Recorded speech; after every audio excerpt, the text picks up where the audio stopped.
देखिए, हमने राम मंदिर का आंदोलन नहीं चलाया, समाज ने और संतों ने राम मंदिर का आंदोलन चलाया। हमने सिर्फ यह कहा कि हम मंदिर का मार्ग प्रशस्त करेंगे, मंदिर बनवाएगी श्री राम जन्मभूमि न्यास समिति और संत।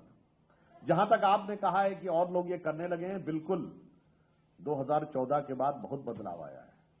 आपने देखा था पिछले बंगाल यूपी के चुनाव में प्रियंका गांधी जी मंच से देवी स्तुति करती नजर आई थी, और बंगाल में चंडी पाठ करती हुई ममता बनर्जी जी नजर आई थी। हनुमान चालीसा पढ़ते हुए आम आदमी पार्टी वाले नजर आए थे, और गुजरात के चुनाव में आम आदमी पार्टी को नोट पे भगवान दिखने लगे थे।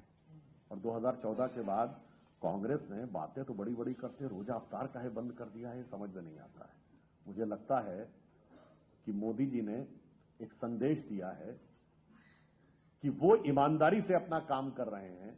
बाकी लोग जो सुविधा की राजनीति कर रहे थे वो अब इस अनुसार काम कर रहे हो। मैं कह रहा हूं हम तो स्वागत करते हैं, मगर अगर आपके दिल में भावना है तब उसके अनुसार काम करना चाहिए। जो लोग इरेडिकेशन ऑफ सनातन धर्म अर्थात हिंदू धर्म का समूल नाश के संकल्प के साथ खड़े हैं, 2021 में अमेरिकी विश्वविद्यालयों में डिसमेंटलिंग ग्लोबल हिंदुत्व, वैश्विक स्तर पर हिंदुत्व को ध्वस्त करने का संकल्प लेके खड़े हुए हैं, उसके बाद वो किसी मंदिर का निर्माण करते हैं, तो मैं किसी के ऊपर व्यक्तिगत टिप्पणी नहीं कर रहा हूं, कैविएट लगा के बोल रहा हूं कि कोई पर्सनल लले, मगर पंचतंत्र में प्रवचन देते हुए रंगे सियार की कहानी हम सब ने सुनी है।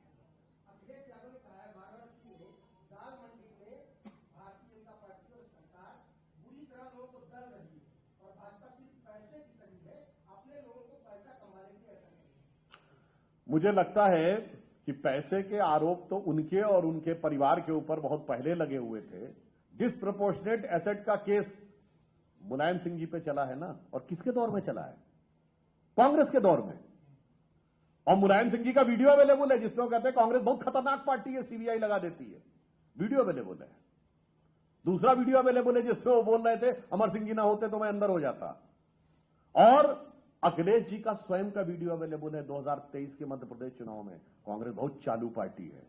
तो मुझे लगता है हम पे आरोप लगने से पहले उनके ऊपर यह आरोप न्यायालय में चार्जशीट तक के रूप में आ चुके हैं और उनके मित्र और सहयोगियों के द्वारा आ चुके हैं। तो इसलिए वो अपने काल्पनिक आरोपों पे हमारी तरफ देखने की बजाय यथार्थ में अपने आरोपों की तरफ देखें। देखिए, इस विषय में जो न्यायिक प्रक्रिया है उसके बारे में हम किसी प्रकार की टिप्पणी नहीं करना चाहेंगे। न्यायालय अपना जो विधि सम्मत कार्रवाई होगी वो इस पर करेगा।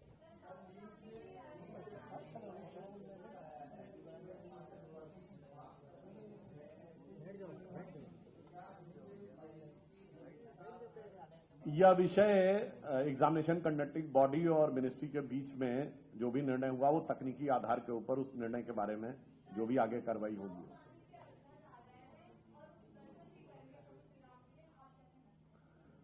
अभी पहुंच जाएं तो समझ में आएगा, क्योंकि बुलाने पर तो वो आए नहीं थे। मगर एक बात आपको याद दिला दूं, उनका खानदान बगैर बुलाए 3 बार बाबर की कब्र पे जा चुका है।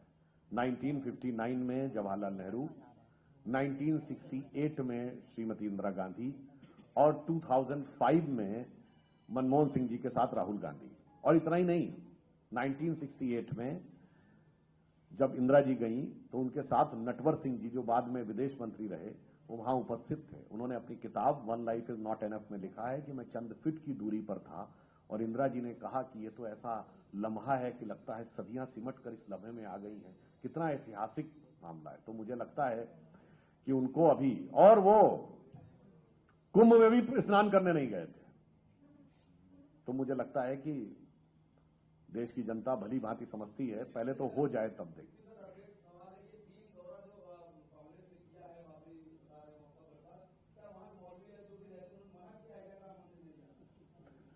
ये तो आप किसी कांग्रेस के व्यक्ति से पूछिए ना, उनके दिल में क्या है। और मजे की बात यह है, दिल में उनके क्या है बताएं क्या है। तेलंगाना के कांग्रेस के मुख्यमंत्री रेवंत रेड्डी जी का वीडियो अवेलेबल है। कांग्रेस मतलब मुसलमान, मुसलमान मतलब कांग्रेस, कांग्रेस की ताकत मुसलमान, मुसलमान की ताकत कांग्रेस। मगर एक और बात समझ लेना चाहिए, अखिलेश जी को भी ध्यान रख लेना चाहिए भाई साहब, अब वो मजलिस जो आली जनाब है ना, वो आज से ज्यादा सीटें ले लिए मुंबई में और बिहार में भी उभर आए हैं। तो सरताज सेकुलर सियासत अखिलेश यादव जी को सोचना चाहिए, कहीं blood is thicker than water ना हो जाए। अब हो गया यार। नहीं, मैं पहले भी बोल चुका हूं कि इंडिया गठबंधन, वो रिपीट कर देता हूं, जो हार से कुंठाग्रस्त है, वोट के लिए घुसपैठिया परस्त है और एक दूसरे से लड़ते हुए ध्वस्त है, और ये वोट चोरी का आरोप लगाते हैं, जो मैं टीवी बोल चुका हूं, दोबारा बोल देता हूं। ये साथ में आते हैं, फिर एक दूसरे के, मोदी जी की नफरत में, फिर एक दूसरे से ज्यादा नफरत पाते हैं, फिर अलग हो जाते हैं। तो जो पुरानी फिल्म का गीत था ना, इंडिया गठबंधन के दलों पे लागू होता है, मिलो न तुम तो हम घबराएं, मिलो तो आंख चुराएं, हमें क्या हो गया है। धन्यवाद।